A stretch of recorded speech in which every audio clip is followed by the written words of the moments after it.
Тарбия дегенди эмне деп түшүнсөк болот? Тарбия өзү бул арабча сөз. Робба юрабби деп коет, тарбия деп биз воспитание деп коебуз го.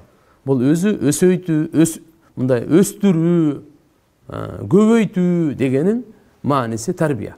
Эмнесин десе, мынакей, анын ден соолугу, акылы, илими, мүнөзүн жакшыртуу ушунун аты тарбия. Ден соолугуна дагы бекем ден соолук болсун, аны күчөйтүп бекемдеш керек. Акылын дагы өстүрүп, аң сезимин, мүнөзүн, ушунун бардыгы тарбияда. Апам арак ичет, ичпе деп урушканга болобу? Атам өтүп кеткен. Аллаху акбар. Апаңызга Алла таалам инсап берсин, атаңызга рахматын алсын Алла таалам. Жок, урушса болбойт го, кандай болгон чакта дагы ата-эне арак бул жакта турсун, куфурлук кылса дагы катуу айтканга болбойт. Бул Курандын чечими да. Курандын чечими. Ата-энеге катуу айтса болбойт. Бирок айтыш керек сөзсүз, сунуш иретинде, жалдырап, ыйлап, буйрук иретинде эмес, сунуш иретинде айтыш керек. Биз жолдошум экөөбүз көп урушчу элек. Азыр менден болбосун деп, эч нерсе деп деле унчукпай калдым. Жана сөз бар го, аял жакшы, ер жакшы, бирок характери өзгөрүлбөйт экен. Мен ушуну өзүмдөн көрөм. Бирок жакшы кылсаңар, урушпай. Себеп анын эч кандай пайдасы жок. Хотя ушу бирөө унчукпай койсо деле маселе жакшы кетет да. Экөө тең арылдай турган болсо, анда жакшылык менен бүтпөйт да. Ошон үчүн дайыма кичине даже Умар разияллаху анху эле үйдө ылдыйда болуп калганда энелерибиз Умар разияллаху анху айткан сөздөрдө унчукпай койт эле. Мындай окуялар толтура.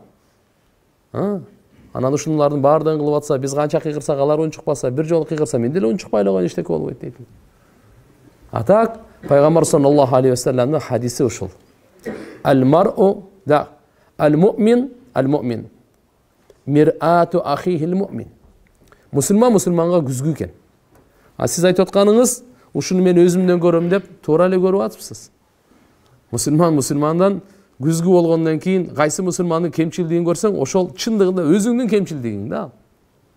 Пайгамбарыбыз айтып койгон, мусулман мусулманга күзгү. Ошон үчүн Кудай кааласа жакшы мүнөз менен, үйдө таалим менен, зикир, дуа менен болсо, Кудай кааласа үйдө кут болот, береке болот.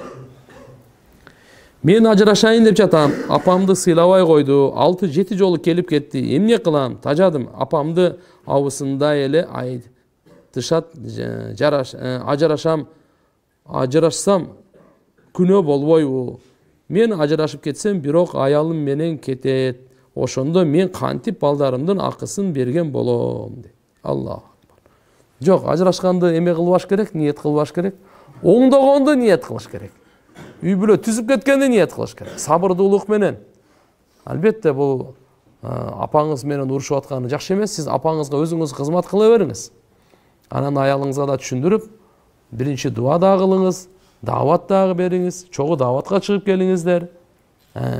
Анан ушу эң жакшы анча-мынча акча табасыңар да, ошо аялыңызга берип, мынаны апама бер.